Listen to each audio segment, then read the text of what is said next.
الحمدللہ نحمدہ ونصلی علی رسولہ الکریم اما بعد فاعوذ باللہ من الشیطان الرجیم بسم اللہ الرحمن الرحیم۔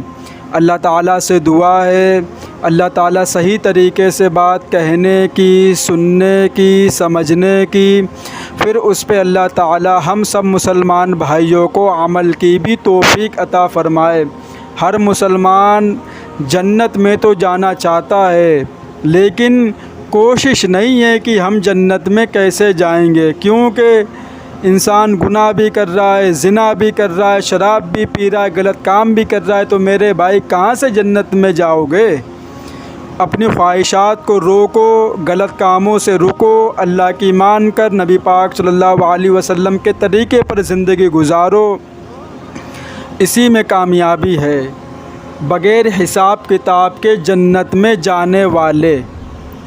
حضرت اسماء رضی اللہ تعالی عنہا کہتی ہیں کہ میں نے نبی پاک صلی اللہ علیہ وسلم سے سنا کہ قیامت کے دن سارے آدمی ایک جگہ جمع ہوں گے اور فرشتہ جو بھی آواز دے گا سب کو سنائی دے گی۔ اس وقت اعلان ہوگا، کہاں ہیں وہ لوگ جو راحت اور تکلیف ہر حال میں اللہ کی حمد کرتے تھے؟ یہ سن کر ایک جماعت اٹھے گی اور بغیر حساب کتاب کے جنت میں داخل ہو جائے گی۔ پھر اعلان ہوگا، کہاں ہیں وہ لوگ جو راتوں کو عبادت میں مشغول رہتے تھے اور ان کے پہلو بستروں سے دور رہتے تھے؟ پھر ایک جماعت اٹھے گی اور بغیر حساب کتاب کے جنت میں داخل ہو جائے گی۔ پھر اعلان ہوگا، کہاں ہیں وہ لوگ جن کو تجارت اور خرید و فروخت اللہ کے ذکر سے غافل نہیں کرتی تھی؟ پھر ایک جماعت اٹھے گی اور بغیر حساب کتاب کے جنت میں داخل ہو جائے گی۔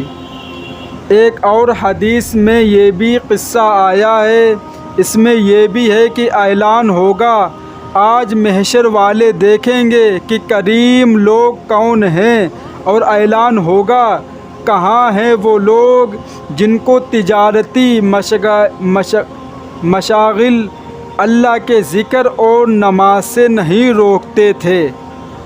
شیخ نصر قمر قندی رحمۃ اللہ علیہ نے تنبیہ الغافلین میں یہ بھی حدیث لکھی ہے۔ اس کے بعد لکھا ہے کہ جب یہ حضرات بغیر حساب کتاب چھوٹ چکے ہوں گے تو جہنم سے ایک قناع لمبی گردن ظاہر ہوگی جو لوگوں کو چھانتی ہوئی چلی آئے گی۔ اس میں دو چمگادڑ آنکھیں ہوں گی اور نہایت فصیح زبان ہوگی۔ وہ کہے گی کہ میں ہر اس شخص پر مسلط ہوں جو تکبر بد مزاج ہو، اور مجمع میں ایسے لوگوں کو اس کی طرف چن لے گی، اس طرح چن لے گی جیسے کہ جانور دانہ چگتا ہے۔ ان سب کو چن کر جہنم میں پھینک دے گی۔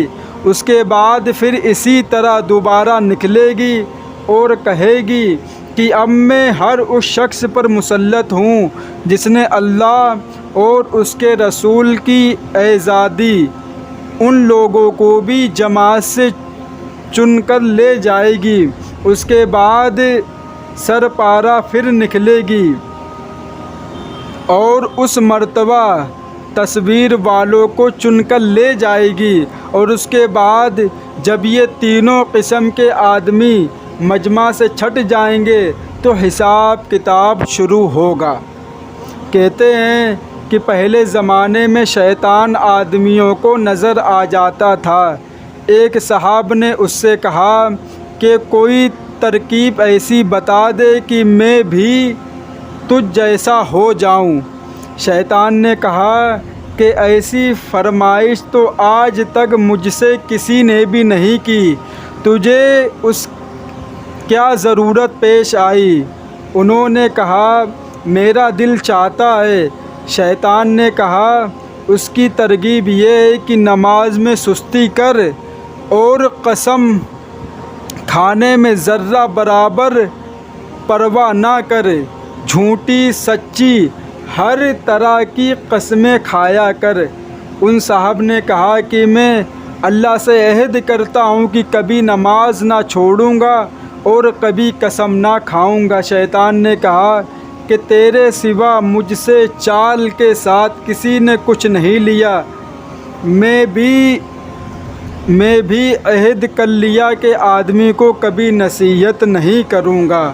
تو میرے بھائی، شیطان ان چیزوں سے بہت خوش ہوتا ہے کہ کوئی بھی نماز نہ پڑھے، جھوٹی قسمیں کھائے اور اللہ تبارک و تعالیٰ کی عبادت نہ کرے۔ تو میرے بھائی، ان کاموں سے شیطان بہت خوش ہوتا ہے۔